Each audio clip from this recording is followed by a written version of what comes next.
Good afternoon, brothers and sisters. Good afternoon, How are you all today? So we are back online. So just now kalang kabut.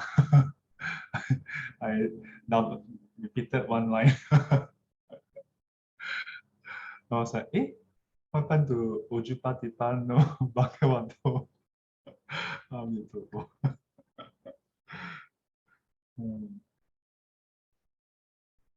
Yeah, that's the thing. When we do something repetitively over time, then we get used to it. When there's a shift, sometimes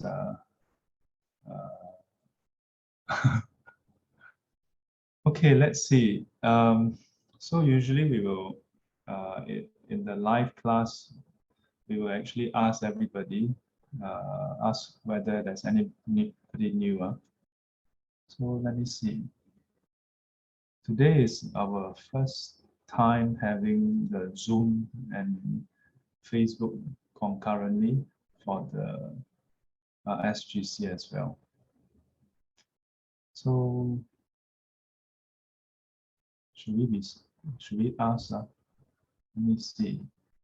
There are still some number of you with your video off.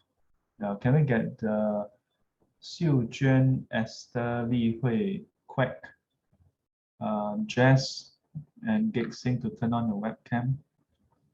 Yeah, Xiu Quen. Okay, let's see who is new.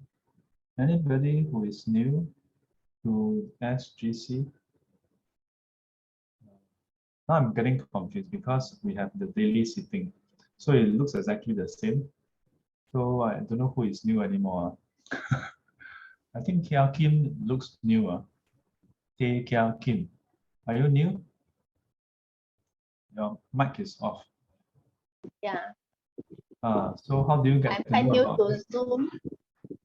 Sorry? Wait, Answer Fu, can you hear me?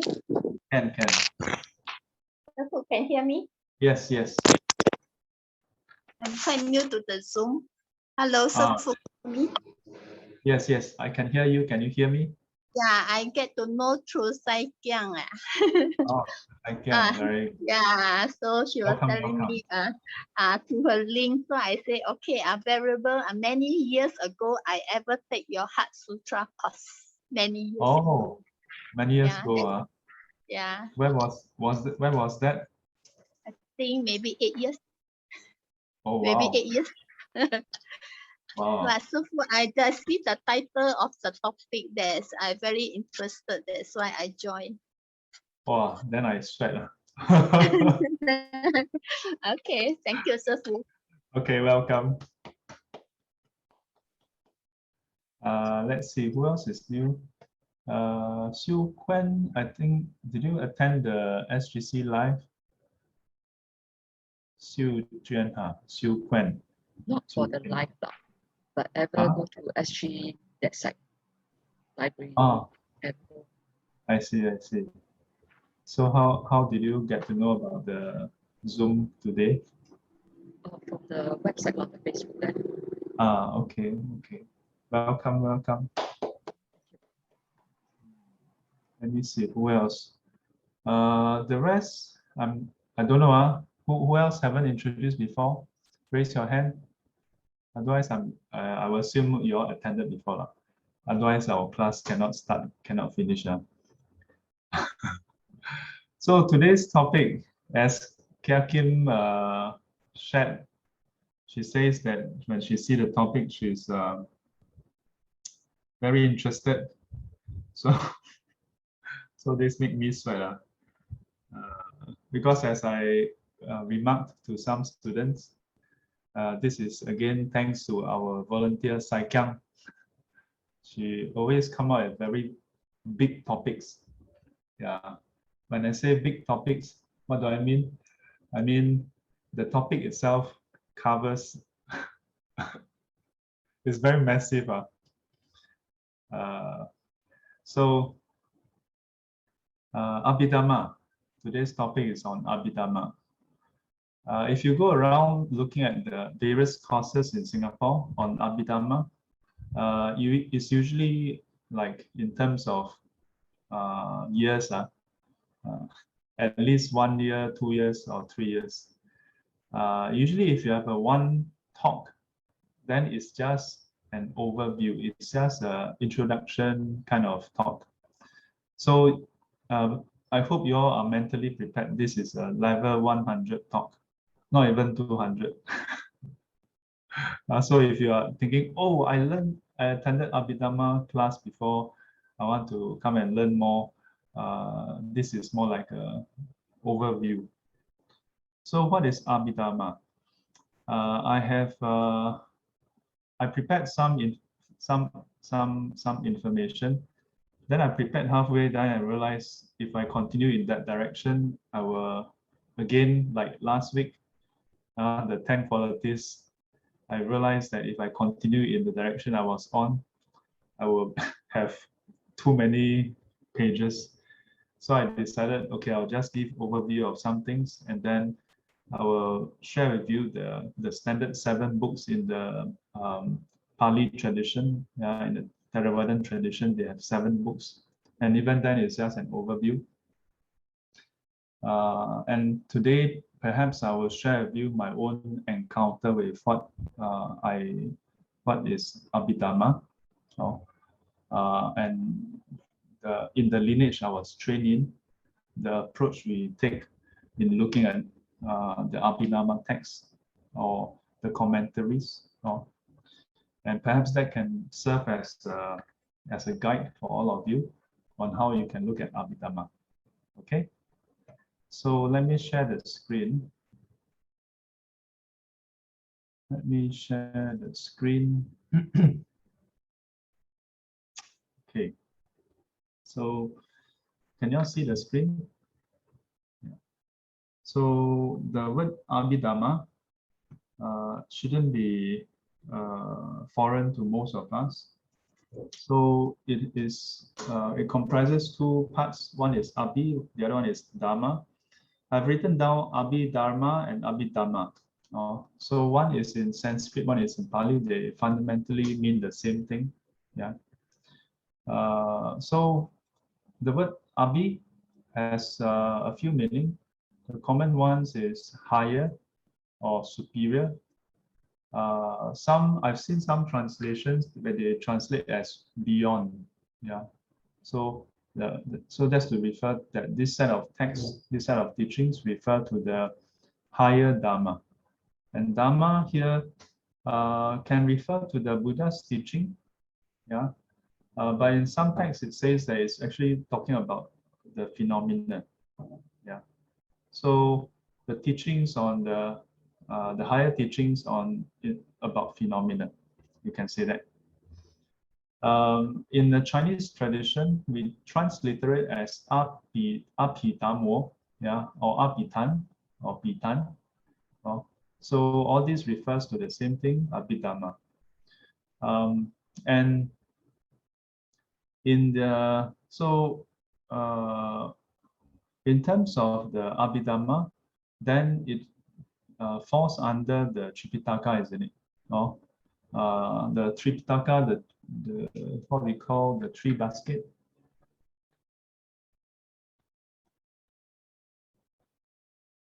Tripitaka. So the 3 baskets.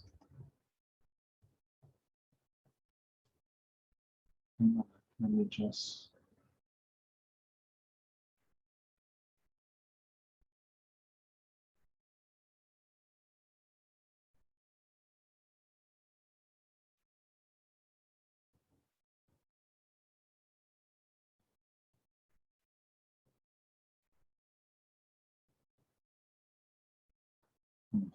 So the 3 baskets will refer to Sutta Pitaka, Vinaya Pitaka, and Abhidhamma Pitaka, right? So where did the Abhidhamma come from? I'm going to touch a bit about the question that Sakyam posed. in terms of who wrote the Abhidhamma. Yeah, where did it come from, and like what is the source of it?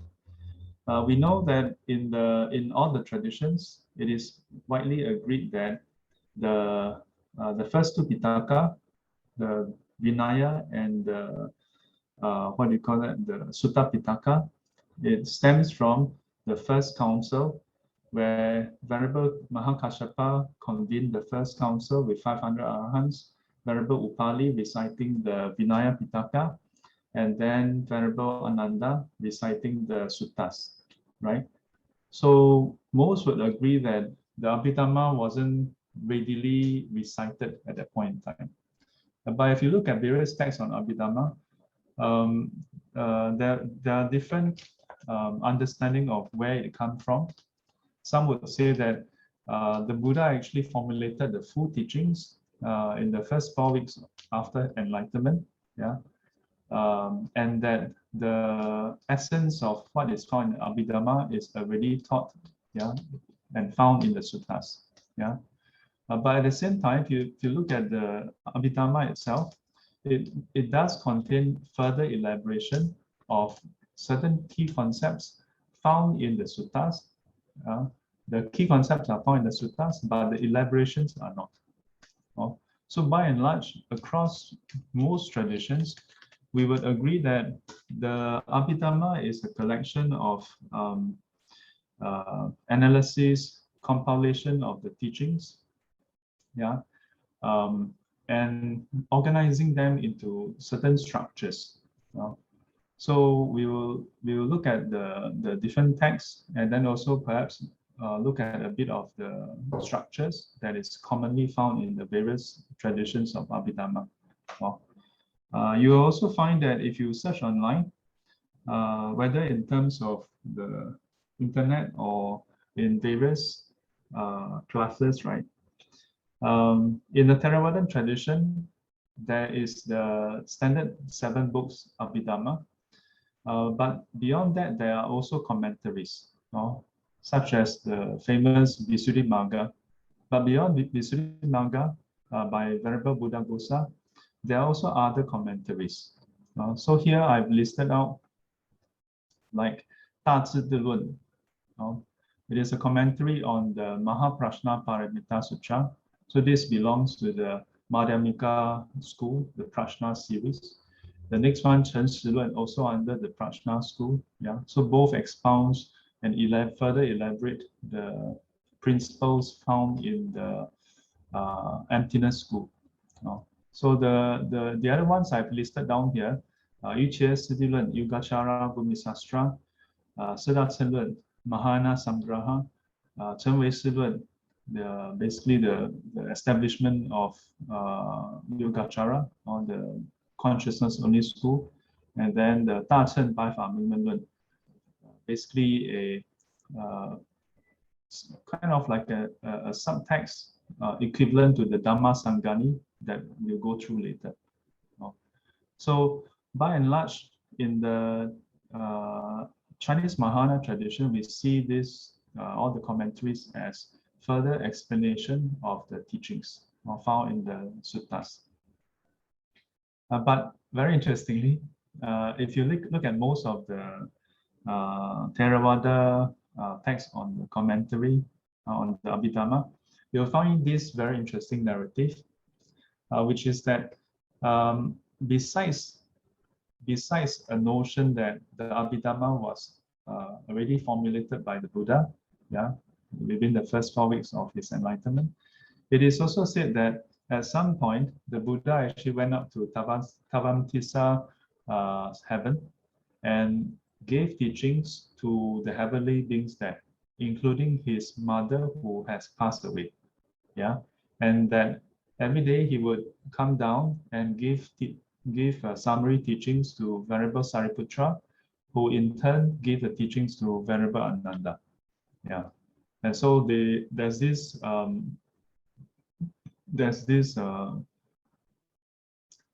how should I put it? There is this tradition, yeah, that is recognized in the Theravadan lineage, that position the authorship of the Abhidhamma in this way. But by and large, when you look at the text, right, sutras tend to be narratives. Yeah, narratives means that there's usually like a prelude of what happened, who, when, why, how. Yeah, and then there's usually in the form of a kind of like a dialogue, an exchange, someone asking question and then the Buddha replying, or between either the Buddha's disciples and other ascetics. Yeah, but in the Abhidhamma, it is almost like a syllabus, right? Yeah, it's almost like a reference manual. So this much we can see that in present day, when you look at all the different Abhidhamma texts from different lineages, that is a structure. Yeah. What's also interesting is that in the Chinese Mahayana tradition, they actually retain a good number of Abhidhamma texts from different lineages. Yeah, including from the Sravastivadin, the Dhammagupta, Vaibhashika, and so on and so forth. Yeah, the Theravadan lineage tend to retain only one particular version. Yeah, that over the past few centuries, there are attempts to make the Abhidhamma more accessible as well. So if you look at some of the forward, then they talk about how at some point the Abhidhamma was seen to be too abstract. So there are sub-commentaries written, so to explain. Then at some point they find that the sub-commentaries are too complicated. So then there are those who write summaries of it. Yeah, so this expansion and contraction happened over the centuries. So with that, I'm going to just give you all a brief overview of the Abhidhamma as seen inside the Theravadan tradition. So as I mentioned, there are 7 books, and this is found online. You can actually find this information online. The access to insight. So hang on, I think I should string this so that you all can see it clearer. So the first book is on Dhamma Sangani. Yeah. So basically it lists out all the different phenomena. Yeah. And where is it? Hang on. Just now I was just referring to one book. Give me a second.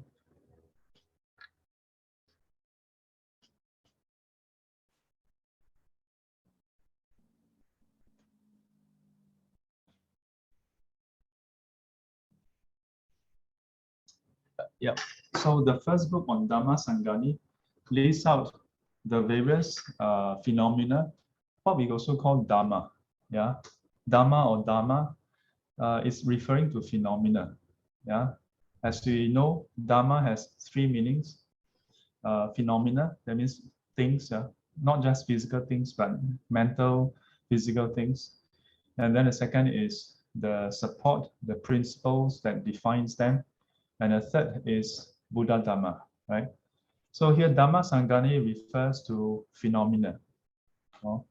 And inside this listing is it breaks down into the mental concomitants, the different mental states, physical states, and the unconditioned.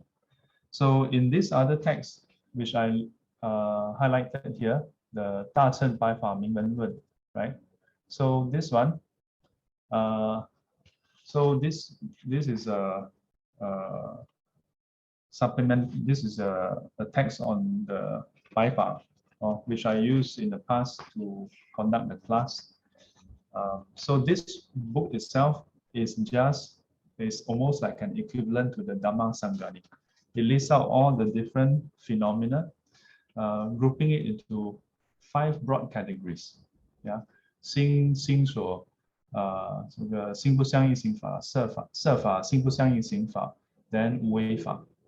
So mind, mental concomitants, then you have the form, and then the conditioned phenomena that is not linked to mind or body, yeah, not directly anyway. And then the last one is the unconditioned phenomena, yeah, totaling 100. You'll find that whether you look at this particular text or the Abhidhamma, Theravada Abhidhamma, or you look at Sravastivadin Abhidhamma, the way they classify the phenomena almost never 100% one-to-one. There's a lot of similarities. There's some overlap, some differences. Yeah. So a bit about how I approach these teachings is initially when you go through the Abhidhamma, if you were to go through just one particular school, in a way it's easier because then you just follow this framework. Yeah. But if you do that, then it's easy to then draw the conclusion, this is the only way to look at the world. But for any of you who have learned the Abhidhamma from any of the tradition, let me ask you a simple question. In terms of the mental concomitants, the Chitta Seka, right? It does go through a lot of fine detail, right? But if you compare this with modern definition of emotions, which one do you think is more detailed? Yeah, which one do you think is more detailed? I personally find that the modern definition of mental states or emotional states is more detailed. More detailed doesn't mean it's more right or wrong. It just means that they draw finer delineation. Yeah. So and as I said, it doesn't make it more right or wrong. It just means that the classification is different. Yeah. So what's the implication? The implication is, I would say, don't get too caught up with specific classification, although it's helpful to know them. But in all the different traditions, the classification in Buddhism always group them under wholesome or unwholesome, because it serves a purpose. It's not meant to be just an empirical reference manual just for the sake of reference manual. Yeah, it's just like if you buy an equipment and it comes with a reference manual, it's not just good to know information, but it's meant to help you repair the equipment. So similarly, you can look at Abhidhamma as a reference manual to our existence for us to repair the equipment. Yeah, repair what equipment? When do we need to repair the equipment? When you find that the mental states that arises fall under the unwholesome states, yeah, the unwholesome ones. If it's the wholesome one, then you should also know how they arise. Yeah. So whether wholesome or unwholesome, to know how these states arises. Yeah. And by knowing this, then you can nurture the growth of wholesome states, reduce the unwholesome states, wholesome states that has arisen to help it to grow, unwholesome states that has not arisen to prevent it from growing. So in this way, then, this is a very direct usage of the Abhidhamma to help us do what? Practice the Noble Eightfold Path. Yeah, can you all see that link? Yeah. Whereas if you don't see this, then if you end up getting caught with all the terms, you just look at this, there are 52 mental factors. Yeah, and 89 different possible chittas. And inside this text, this thin text, this is very thin, 100 altogether, all the different classification.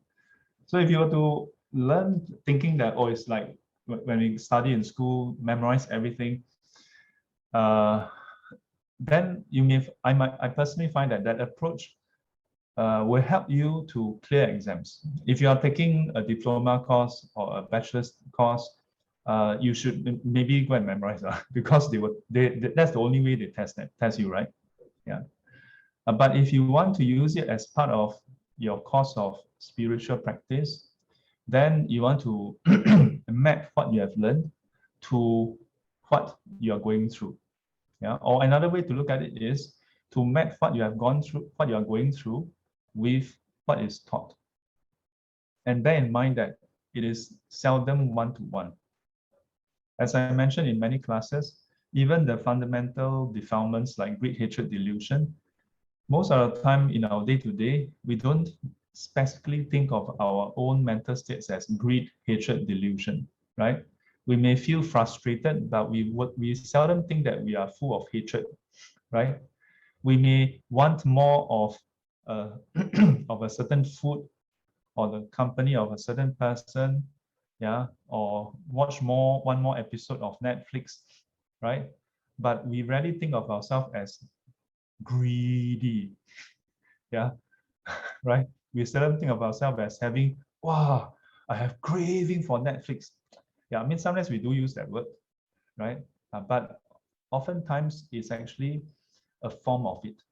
Yeah, so similarly for the Dhamma Sangani within the Abhidhamma. So this is one important part. And that's why when I gave the teaching on the 大乘白法明文论, yeah, which is, as I said, the equivalent for Dhamma Sangani, a huge part of the class was about an exploration into how students see the teachings in their life. And then in the process, I will share with them exercises for them to try it out, yeah, and see whether they are able to observe these mental states and what they can do about them. Oh. So this is one part of it. Yeah, then the next one you have Vibhanga. Yeah, Vibhanga, the term itself, oftentimes you find inside the sutta.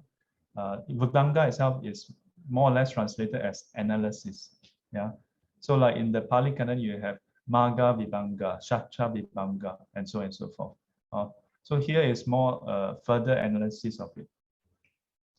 I'll just go through some of the text and share with you what I can, whatever I can remember as I've gone through them in the way back in US. So then next you have the Dhatu Kata, referring to the different elements. Then you have Pugala Panyati. So here, this part is interesting. This part talking about the different individuals, yeah, the different categories of individuals. So take this for example. This can be interesting for practitioners also, yeah, to examine which category do you belong to. But in the Buddhist approach, don't think of that as a fixed entity, okay? Yeah. So it is very similar to, in the corporate world, we have profiling, right? Yeah. We have the behavior, like you answer a series of like 40 questions or what, then they tell you the 4 quadrants, and then they plot it out, right? Then they draw a map, and they tell you are more towards the visionary or persuasive. Are you the more aggressive one, or so on and so forth? Yeah. So if you think about it, this is quite interesting because this text dates back to 2,000 years ago. Yeah. So yeah. So HR personality profiling can be found in Abhidhamma. Yeah. But the angle is of course quite different. The angle talk about the different inclinations. Yeah, whether this person is inclining towards this kind of traits or that kind of traits, and then correspondingly, what kind of practices and so on and so forth. Katavatu is, in my impression, besides Dhamma Sangani, Katavatu is by far the one that leaves a strong impression. So I'm going to leave it for last. Okay. Next, Yamaka, a list of all the different pairs, and the last one, Revelations, talking about dependent origination, yeah, Pachayas, all the different conditions, conditional arising and stuff. But Katavatu, this book is very interesting. If you have a chance, regardless of whether you subscribe to the Theravada Abhidhamma or whichever tradition you follow, this book is interesting. Yeah. Why? Because it actually talks about how way back the different schools within Buddhism, how they look at different concepts, different themes and teachings found in Buddhism. For example, sometimes students may ask, what's the difference between Buddha and the Arahant? So some of these themes are actually explored in Kathabatu, points of controversy. Yeah. From what I can remember, this thing about Arahant, right? So they had question mark about, so like today, it is almost like a foregone knowledge that certain traditions look at Buddha quite differently from Arahant. Whereas typically in the Theravadan tradition, then we say that, oh, Buddha is also Arahant, no difference. But yet at the same time, you look at Pali Canon, quite clearly the Buddha explicitly stated that there are certain things that the Buddha can do that Arahants are not able to do. Yeah, that there are distinctions, right? But at the same time, he also declared himself as an Arahant. He's also declared as an Arahant. So today we may feel like, oh, it's just a Mahana thing, that established Buddha quite differently. But way back, before what we usually agree to be the formal arising of something called Mahayana, in the time of the 18th schools, there were already differing views or question marks starting to arise about what constitutes an Arahant. So, for example, certain things happen, after the Buddha passed away. When things happen during the Buddha's time, they could easily refer to the Buddha and then get the Buddha to clarify and explain. So then the Buddha will clarify, okay, this person is already an Arahant. Although like for example, the account of the monk who walked, did walking meditation and then step on insects and kill insects. So the other monks were like, hey, is that actually how did that happen, So the Buddha declared him as being faultless. He was blind and but he has attained arahanthood. So he couldn't have killed out of the defilements. There are many other such suttas where the Buddha was there to clarify, to basically serve as an arbiter to the question marks. But after the Buddha passed away, then how? How? So what happened? So there were some incidences that seem to imply that that person is not an Arahant. That by right, based on past records, past cases, Arahants don't do such things, So then people started having questions. And it's not just one case or two cases, but a few different cases. And so from there, different schools approach it differently. And some schools say, in that case, these individuals are no longer Arahant or couldn't have been Arahant to begin with. That means some say something that they are not Arahant, then something that they still to be Arahant. So it means that there's something else. And yet there are those who say, oh, then they belong to a grade of Arahant that can retrograde. That can, this is serious. You go and take a look inside the Kathabatu. So it's quite interesting. So because of incidences that happen. So then there's all these question marks, including the question of, I think time was put to question also. What is time? A whole series of different concepts, Nibbana, what is Nibbana, and so on. Among them, let me see if I can give you a bit of some of the overview. So among them, right, just now we talk about Dharma, also all the phenomena. Then among them, there's also a further concept of whether things exist or not. whether things exist or not. So, of course, this question itself seems strange, right? Why would there be a question of whether things exist? Yeah. Does the monitor in front of you exist? Does the screen in front of you exist? So, of course, the answer should be yes, right? So, there are questions about how they exist. You see it exists. So how does it exist? Does it truly exist independently? And when you see it exists, is it permanently existing?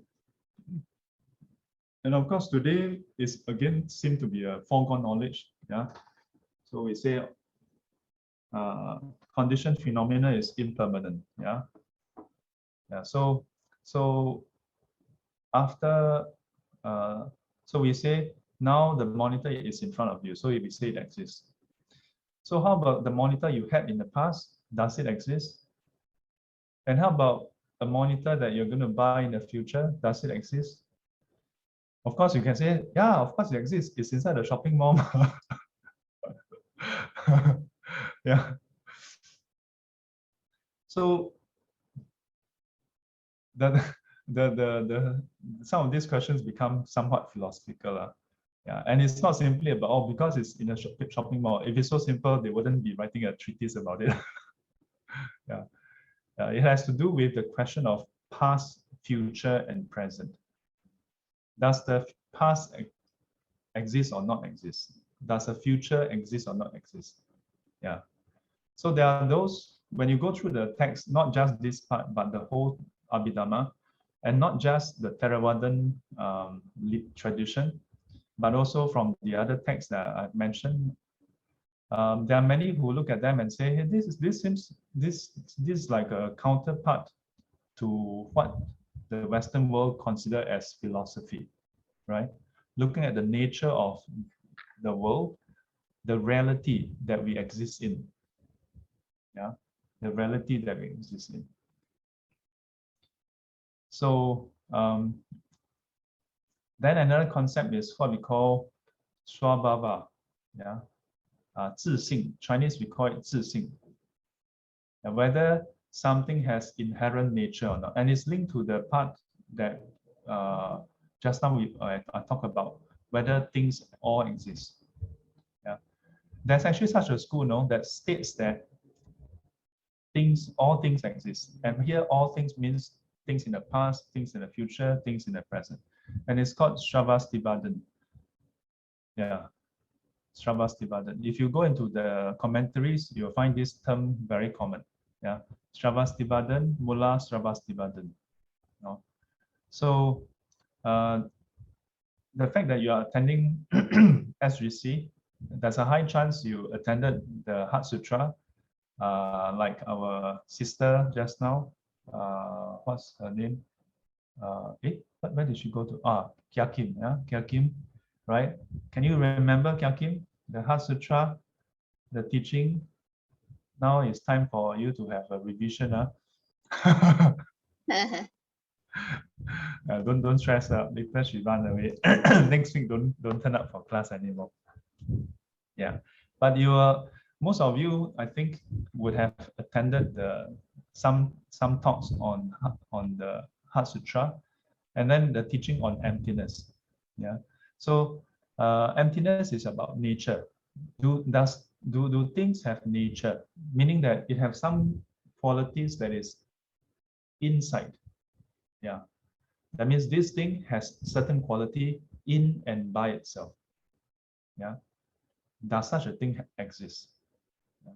In terms of the inner quality. So recently I gave an explanation about how, for example, in the Heart Sutra, we talk about whether human is conditional or not. Yeah, we talk about that. Yeah, so just as a teaser, as a teaser. So, are you all human? Are all of you human? Say yes. Should be yes. If no, you can see me after this, okay? Maybe we need to have some discussion and you can tell me which realm you are from. So the fact that we are human, we say that the fact that we are human. If it's a fact, then what is that to discuss, right? So there are multiple angles that I look at. So we typically just say we are human, we are human. It's a foregone knowledge, is that's it, period. So during the class, we went through the discussion of how, from the Buddhist angle, first of all, the physical body of a human, we don't just exist by ourselves. We require our father, mother involvement. Yeah, either father, mother directly or the sperm and egg. Yeah, so if it's through artificial insemination, then you don't need the father direct involvement. Yeah, but accept the sperm, right? In future, maybe they can synthesize that. Yeah, I think cloning is using that process. They don't need further involvement of everybody. But barring that, yeah, our existence itself require conditions. So that's one angle. We are not inherently human, not inherently like this. Further, then from karma point of view, you need karmic condition to be reborn as a human. And then thirdly, I went through how human is a human concept. Yeah, can you remember? That if a fly or an ant, when an ant is crawling up our body, does it know that it's climbing up a human being? We may think that, no, maybe ant is too small, but dogs know. How do you know that the dog know you as a human? We don't know. I don't know lah. At least I don't know. I don't know whether you know. But do you know that what you know is really what the dog know? You know what I mean? Right? But because for all human, we seem to perceive each other in the same way. So that seems to be the nature, that we are all human. We have the human. We have some humanness. Yeah, the moment we open our eyes, we see, oh, human. I see a human here. I see a human there, and so on and so forth. But that's because we are human and we interpret it that way. It's quite crazy. Then that day I gave another example, which perhaps is less abstract. So for example, I presume your monitor is hard. Yeah, and you should, if you move left or right a bit more, there should be some wall around you. Question: are walls inherently hard?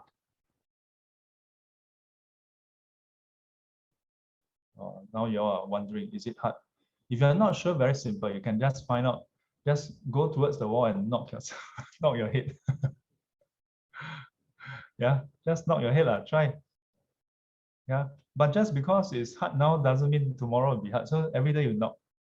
Yeah. until you get enlightened or you go crazy or you become stupid. Then you don't ask this question anymore. So, but as far as human beings are concerned, as far as the concrete wall is concerned, yeah, I'm not even going down maybe some wall is not made of concrete. Let's just look at concrete.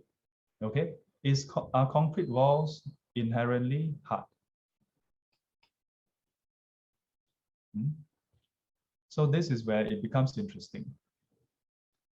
Because as far as human being is concerned, we haven't found any concrete wall where you can knock your head and then the concrete wall break, but your head don't break.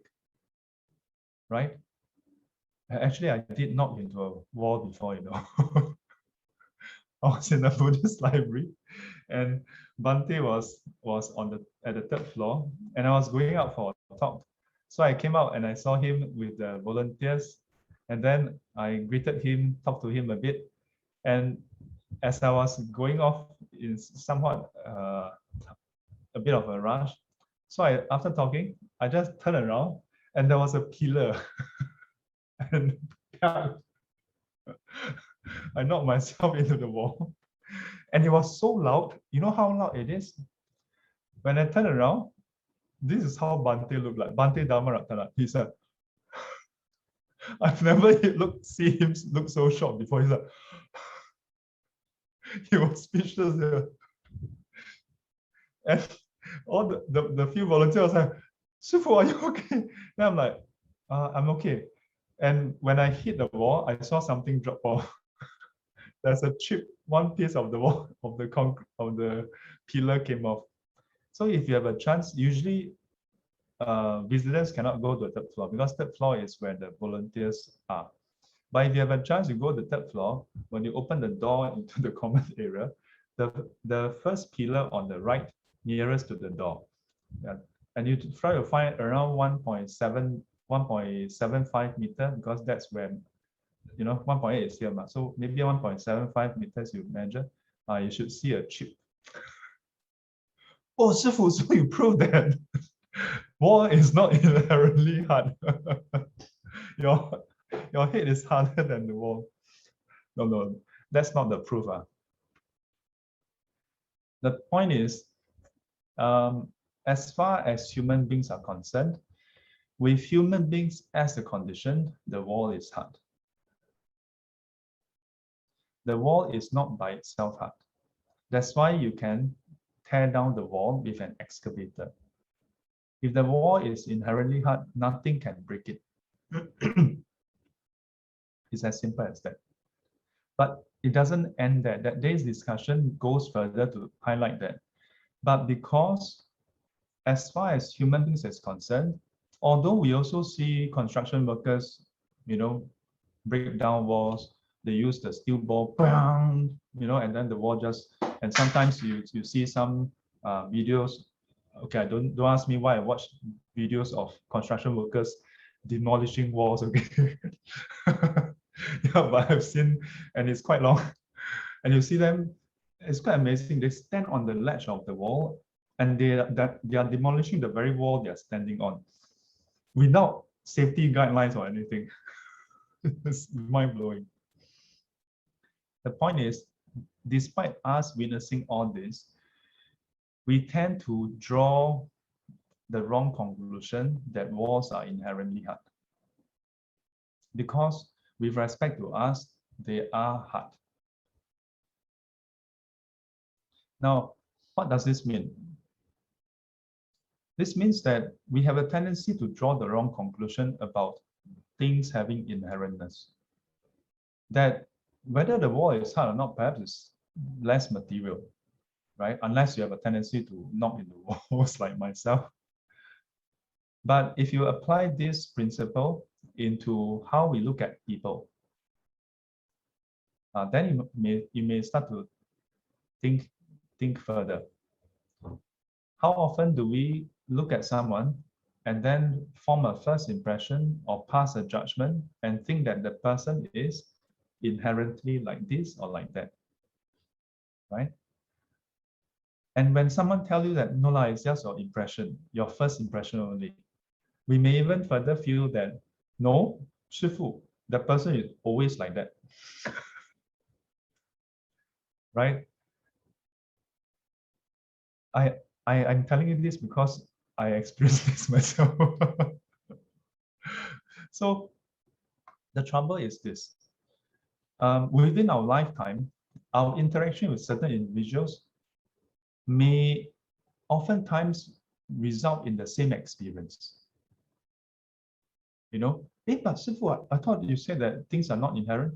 Yes, they are not inherent, doesn't mean they will change, As long as the conditions fall within a certain band, your experience is more or less the same, number one. Number two, in addition to that, our preconception colors how we interpret things, how we perceive things. So that further cements how the person appears to us. And even if we remove the latter, that means remove our coloring. If your conditions with that person, that means our 因缘, the mutual condition is more or less still the same, then you are in all likelihood going to experience the same person. the same irritating person, the same interesting person, the same whatever person. And as a result, then we tend to draw the conclusion that the person is inherently like this or like that, when still not inherent. Can you see this? If you still cannot see, sign up for the next Heart Sutra class.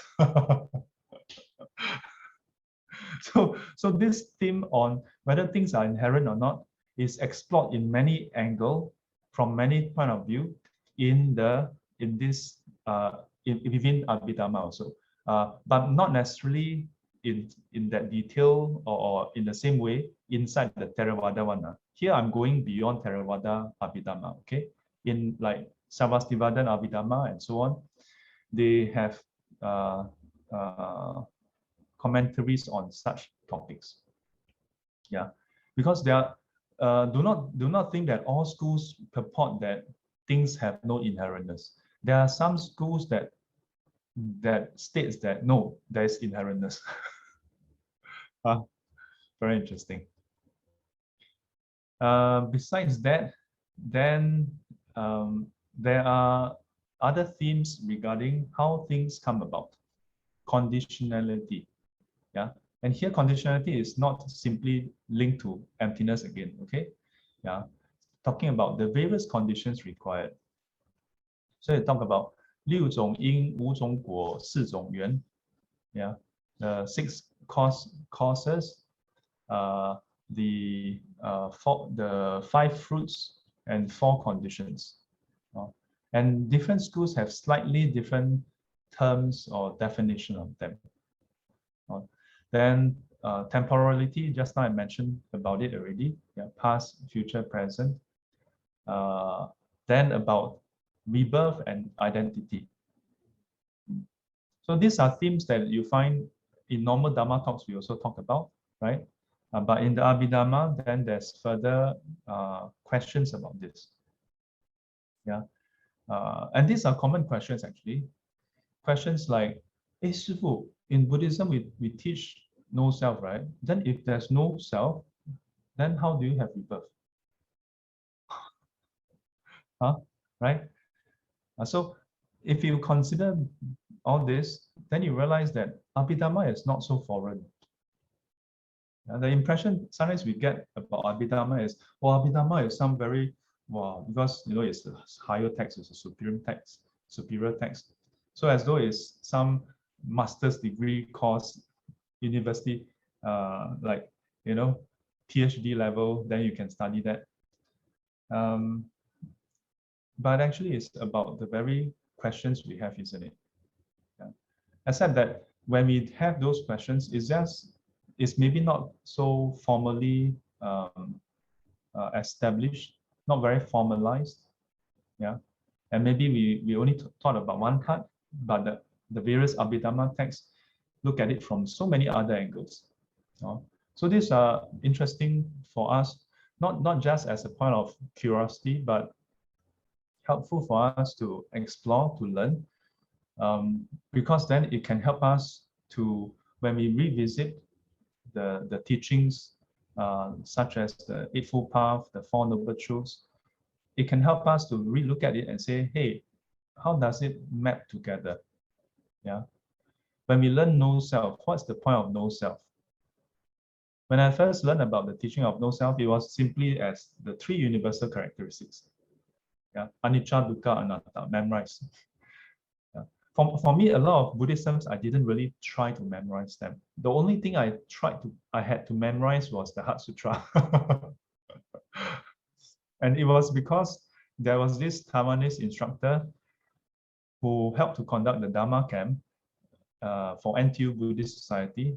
And a whole bunch of us, like majority of us, couldn't memorize it, And you know what she told us on the second day of the don't know, first or second day, I think, of the Dharma camp. That was way back. She said, 我在台湾主办儿童佛学营，那个小朋友第一天就把心经背完了，他们都是小学生。你们是南洋理工大学的大学生。应该没有问题吧？哇 all of us, 哇，马路 man. So, 哇 force myself. 开玩笑啊 what 小学生 primary school kids can memorize? You tell me Taiwanese primary school kids can memorize this Heart Sutra? Then she keep on highlighting. 心经是最短的了，260个字，应该不是问题。哇 memorize not so many pages, just one Heart Sutra, just one page 哦。哇，色不异空，空不异，哇，那空的来乱了。But after a few days, I think a good number of us managed to memorize it. Yeah. But the rest of the terms, somehow over time, I just it was just quite easy for me to remember them. Yeah. My point is this, that initially partly because it's quite easy for me to remember them, so I didn't really. Maybe it's because at the earlier years, I didn't really think much about. So no self, what does it mean? Anatta. Okay, of course, all the books explain to you, right? But I never really sit down and think. So what? What's the implication, and why must it be no self? At first place, what? All these questions. But over the years, then I start to appreciate a bit more. Yeah, and today. The other day I just mentioned, there are two approaches that I find useful for people. So in terms of self or no self, one angle is assume that there is no self. Another angle is don't assume that it is no self. Yeah. So when you're trying out the teachings, just assume there is no self. What does it mean? It means if you encounter some situation and then ask yourself, if truly what the Buddha said is true, that there's no fixed identity, there's no permanent persona, then how would I look at this situation? So this is kind of like borrowing the Buddha's wisdom and then see, okay, so what, But if you are investigating and trying to contemplate on no self, you cannot start off with the assumption that it is no self. If you start off with no self, then what is that to contemplate? No self, no self. Okay, thank you very much. 3-second contemplation. Yeah. So that's where, then if you want to contemplate on no self, then you must start off not assuming it's no self, but to go and examine what is self. Yeah. So part of this approach, of course, my teacher, my ordination teacher, he went through at length. But I recall as well from another senior monk, So when I was in Taiwan, while I prepared for my ordination, and then later on, 1 year later, when I was preparing for higher ordination, I stayed in Santa Si. And during that period, he would talk to me, ask me questions, and then have Dharma discussions with me. Yeah. So one of the themes that came up was the thing on no self. Yeah, and he passed me a set of notes regarding what is self. Yeah, and the same thing, actually, of course, he learned under my teacher before. So later on, when I went back, so I listened to my teacher's teaching. Yeah, my teacher always highlight, 什么是我? What is self? Yeah, the 3 features of self. Yeah. 常恒住不变异有主宰 or 主宰性 3 features. 常恒住 eternal 不变异 unchanging not changing 有主宰 autonomous that means you can decide just independently on your own without any, that means not just make decisions but you can decide how you, so let's say this is the self. The self can decide how it wants to be. Self. Okay. Let's like to have some funny props. Self. If this is a self, then self can decide how self want to be. Yeah. So And later on, when you look through the Pali Canon, right, then you realize actually this is exactly the questions that Buddha asked, that if physical form is self, then you should be able to decide how the physical form is to be in future. Then you can decide that the physical body not go through aging, sickness, or death, right? But it is still subject to aging, sickness, and death. You cannot control it. Can you? Can you determine whether it goes through aging, sickness, and death? SK2 doesn't count. I think at some point SK2 is going to send me a letter,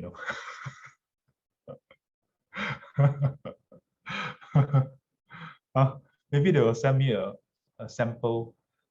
Dear Venerable, we have heard from sources that you have repeatedly refuted the progress of SK2 to defeat aging. So we have sent you a whole hamper pack. Yeah, every month we'll send you one pack for you to peruse, to experience the youth rejuvenating qualities of SK2. Yeah, but I will tell you this. The very fact that there's SK2 is evidence of the fact that the body is not within our control. That's why we need SK2 to control it, to try to influence it. And even then, still cannot. Yeah, still cannot. Only limited control for a time being. Beyond that, lao to si lao liao. Yeah. You see some, the skin super smooth, but then the eyes look old. Yeah, our eyes tell our age. So, wow, super, then the eyes, so that's actually very scary one. Have you ever seen before? Yeah, everything looks so young, black hair, it's very nice, then the eyes look old. Yeah, but anyway, that's our struggle. That's our struggle. Yeah. So the Buddhist approach is very interesting, looking at self, and not just physical body, our mind as well. And mind, then they break down into feelings, perception, mental formations, and consciousness, right? And even if you look at the classical teaching in the Pali Canon, right, mind is only just this four, right? Yeah, much lesser compared to Abhidhamma. Yeah, but even this four, I sometimes tell students, these four on a daily basis, do you think of yourself, think of others in terms of these four? Strictly speaking, not in this way, isn't it? Yeah, we may use similar terms like conscious, yeah, but not exactly in the same way as this, right? The way it's found in the sutras. So my point is not that we should throw away the sutras. No, these terms are very useful, but to realize that in our day-to-day usage, we need to sort of do a mapping to our own experiences. And in this way, then we can make the teachings come to life, yeah, for us. The last theme that I want to talk about is the atomism. Chinese called Jiwei. We have another term called infinitesimal.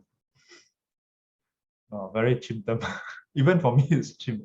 We were doing translation, then we're like, hey, atomic. Then initially we used the word atomic, I think. Then after we're like, hey, but atomic, from science, we know that atom is not the smallest. Yeah, because there's proton, neutron inside the atom. And then proton, neutron can be broken down further into quarks, and then quarks broken down into something else, particles. But more importantly, we change from atoms to infinitesimal because Jiwei has that meaning. Infinitesimal has that meaning of Ji and Wei. Ji means very extreme, then Wei means very subtle, very small. So infinitesimal, infinitesimal, so extremely small. Yeah. So in the Abhidhamma text, various schools also have this concept that the physical world can be broken down into tiny particles. Yeah, that these small particles is the building blocks. So this is very interesting because the word atom found in the Greek philosophy, Aristotle, yeah, they have this notion also, atomos, yeah, that the physical world comprises indestructible element. Yeah, atomos has that notion that it's indivisible. Yeah. So although different country, different kind of backdrop, but they seem to go towards a certain angle which is similar. Yeah. So, but from this, then there are a lot of question marks, a lot more other question marks. So, in the I think in the Yogacara school, we also talk about this Jiwei thing. Yeah, that's mentioned about this Jiwei. In the Ru Pusa Xing Luan, the Bodhicharya Vatara commentary from the Tibetan tradition. Yeah, then they have the argument, not argument. They have the debate with other schools that says that is infinitesimal. Yeah, so they question each other. You see, there's infinitesimal. So is your infinitesimal, does it have sides or parts? Can it come, when they touch each other, do they touch as a whole? So you think about it, you say infinitesimal has no parts and it has no sides. So if it has no sides and no parts, then do they touch each other? If they touch each other, do they touch completely or partially? If partially, that means your earlier statement is wrong. If completely, then are they one or are they separate?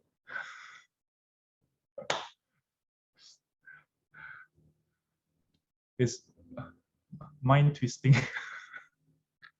Yeah, but it's very logical. The series of questions in the Abhidhamma are all very interesting and very logical. Yeah. So beyond that, let me see.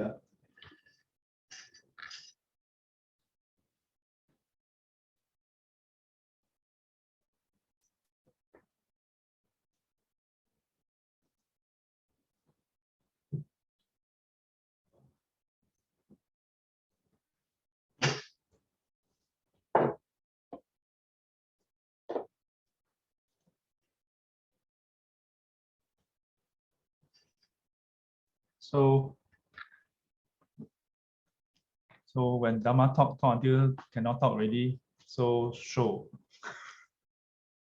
So this one is the Visuddhimagga. Yeah, so talk about the path of purification.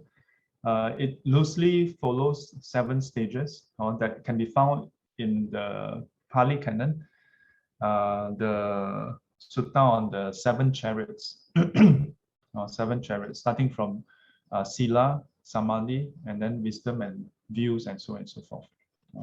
So this one by Venerable Buddha Gosa, reprinted courtesy of the corporate body of the Buddha Education Foundation, yeah, in Taiwan. Yeah, they do free printing of various Buddhist texts. Our translation, we send it to them for free printing also. But the new translations, we stopped sending to them, not because they did a bad job, they did an excellent job. Well, because over the years, we realized that most people don't carry books nowadays. And when you get them to reprint, they actually have to find a means to printing is just half the problem. It's how to keep the books, in a good condition, so that when people order and when they retrieve from the store, they are still in a good condition and not all yellow and torn, Yeah. So this one is from the Tibetan tradition on emptiness. Yeah. Emptiness in the mind-only school of Buddhism. So, a few names.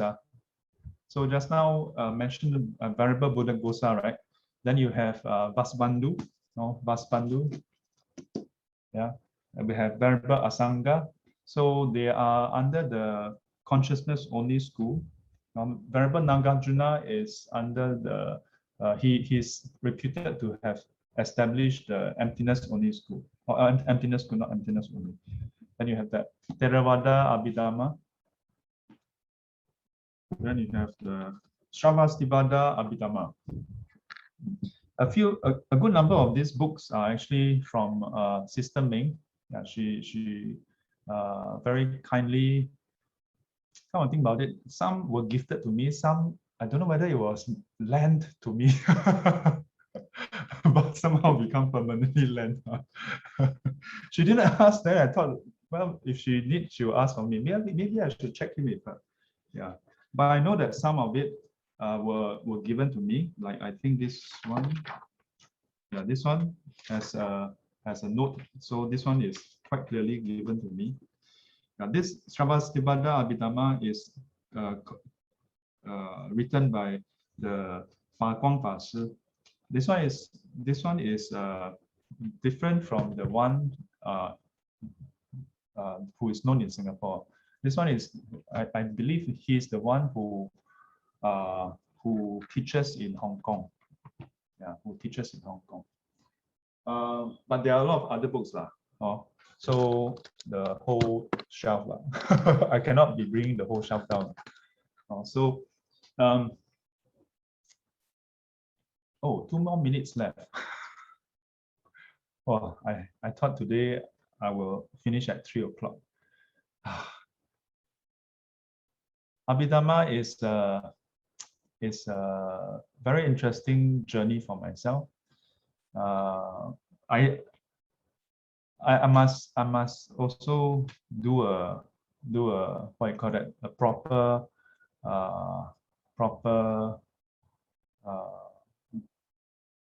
declaration. I cannot say that I'm definitely not an expert in Abhidhamma. No. Theravada Abhidhamma, I read through the compendium and some of the texts way back in the US. A good part of the Chinese text that I go through under my teacher falls under Abhidhamma directly. Yeah, but still, I don't say that I am actually qualified to fully teach the whole Abhidhamma also. This sounds cliche, but the more I learn, the more I feel that I'm not qualified. Yeah, I think one day I will tell you all, I cannot teach. I better keep my mouth shut.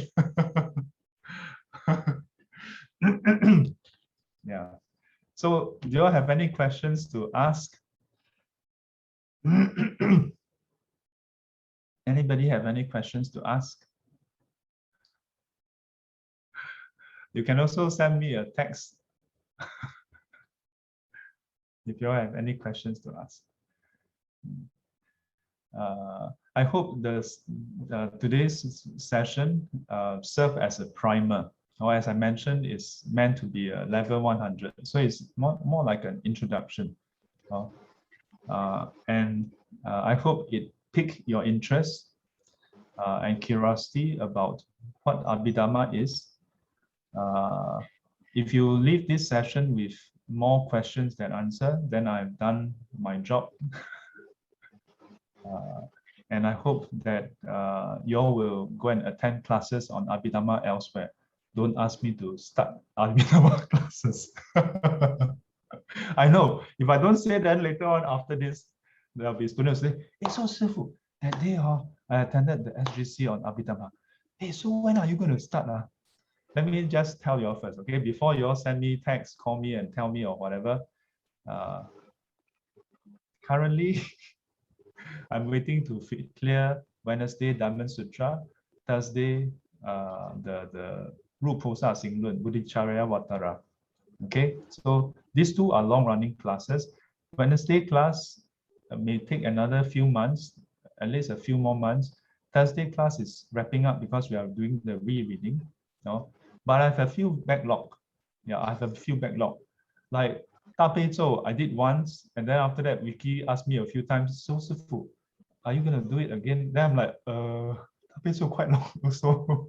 we did over like what, 9 months, 6 months or something, like two sessions, and it was very rushed. So I'm like, what's that? And then there's also the 华严经进行品 that I still owe some students and Bante. Also, this one we can do a rerun, but the earliest possible would be next year if I'm still alive.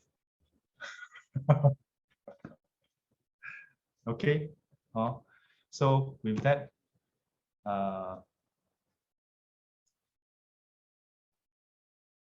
I want to take the opportunity. Just now, Alvin was texting me about he sent me a video. I didn't click and watch, but from the description, he mentioned about this young girl who broke down during the interview.